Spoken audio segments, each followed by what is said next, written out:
Hello guys, it's me Lika and I have returned to do another amazing review about one of my favorite Hitchcock movies, The Shadow of a Doubt, 1943 year.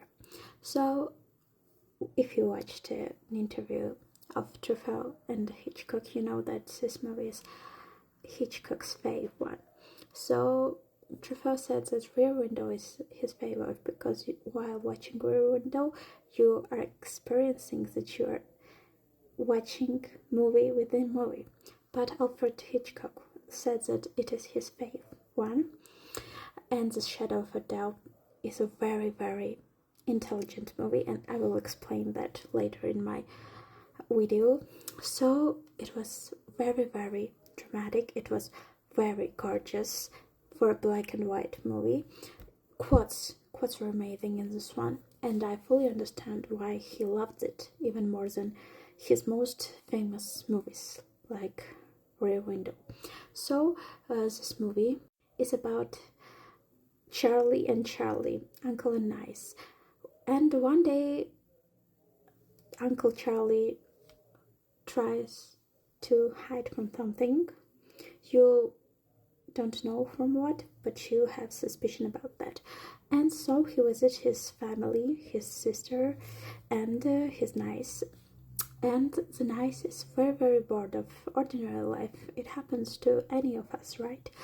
And for the fact I want you to know that this movie has 100% on Rotten Tomatoes, and it fully deserves it. And it's only one movie of Hitchcock that has 100%. I think that his more movies deserve this, but the good fact is that it has it. So this uncle visits his family, and then starts the problems, and different mysteries occurs. There also comes in the unromantic romantic police officer Jack Graham that falls in love with young Charlie and tries to tell her that her uncle is not the person she thinks that he is, because she has such a specific and unique connection with his uncle that she doesn't believe what anyone says about him. But then she starts realizing different facts, and then she starts to realize what is real and what is not. And the one scene in the bar is so amazing and so poignant for this movie. For example, even the friend that is not her friend anymore and is like fully devastated, and how her life became problematic before and after high school. And this showed you that life is not what you thought in the kindergarten or school, even if you suffered then too. So there is one quote that takes place, and I really love this. I'm not going to read the full quote, but just a little bit of it. Okay, so you go through your ordinary little day, and at night you sleep your untroubled ordinary little sleep, filled with peaceful stupid dreams. And I brought you nightmares, or did I? Or was it a silly, inexpert little lie? You live in a dream. You are sleepwalking, blind. How do you know what the world is like? Do you know the world is a full strike? Do you know if you rip off the fronts of houses you would find a swine? The world is a hell. What does it matter? What happens in it? Wake up, Charlie. Use your wits. Learn something. So Uncle Charlie fully hates this world.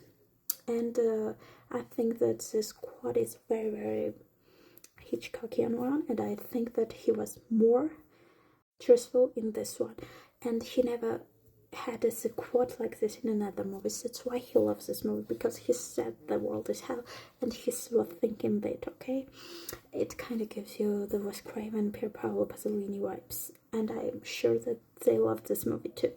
Truffaut was a sweetheart and delighted heart. That's why he loved Rear Window and Jimmy Stewart and Grace Kelly.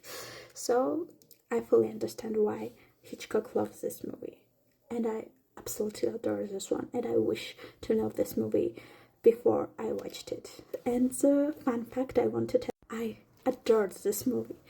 It's a very weird movie, I know, to adore, but at first I watched the remake and then I watched the original, which was A Shadow of a Doubt. But the remake was called The Stalker. I'm not talking about Kidman. She's same in all the movies. She has this kind of same energy and same roles in everything.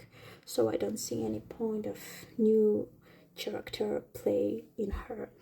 So I fully loved Mia Wasikowska and Matthew Good's representation of Charlie, and there was a different attitude because there was no unromantic romantic police officer in this one, and you can see fully how they are the same, how they have same problems, same psychic, and everything is the same and kind of meant to be, but very not meant to be types. So this movie was very sick at this point.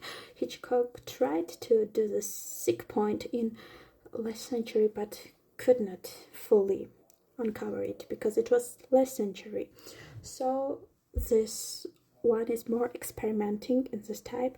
It's more glorifying and horrifying than The Shadow of a Doubt. It only showed you the perspective of a not very mentally stable person, and how Charlie and young Charlie are different in the old one, but in the new one, at the end, even if the young Charlie tries to be different from the older Charlie, they are the same in every aspect of their lives, and they were meant to be, and they were the same, and same kind of sickos and psychos.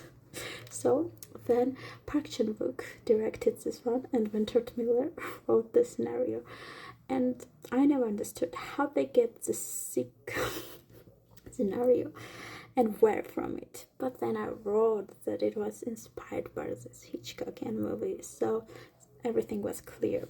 And I know that Park Chan-wook is a big fan of Hitchcock, and his fave movie is Decision to Leave, which is Vertigo's kind of remake, but it's also sick, more sick than Vertigo. Vertigo is also, I remember watching Vertigo when I was a kid, and I was like, oh, the visuals, such a lovely movie.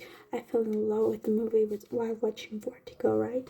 This was very charismatic and very beautiful movie for me. Jimmy Stewart and Kim Novak were brilliant in this, so I fell in love with Hitchcockian movies with Vertigo, and Park Chan-wook movies with Decision to Leave.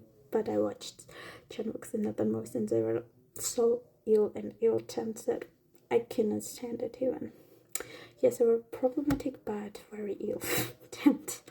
So let's talk about the ending. You will watch it anyway, right? Because it's a very good one. So the ending is such a good representation that in old version, Charlie and Charlie are very different types, and they had different ways in their lives, okay? They were not the same person as like in the newer version. So they chose different way of living, and just a young Charlie chose to be kind, and that's the best decision. And the way she looked at the world was very different from her uncle's perspective. And the one thing I love about the ending, how it's such an uncliché ending, and it showed you that people think that bad people are good ones, and they will never know their nature. You will never know anything about anyone. This is the best ending to the movie. You know that they are bad, but you can't prove it. Yes, you become the killer when you don't want to, but you can't prove it. That's the best ending that movie ever had. So watch it. Bye.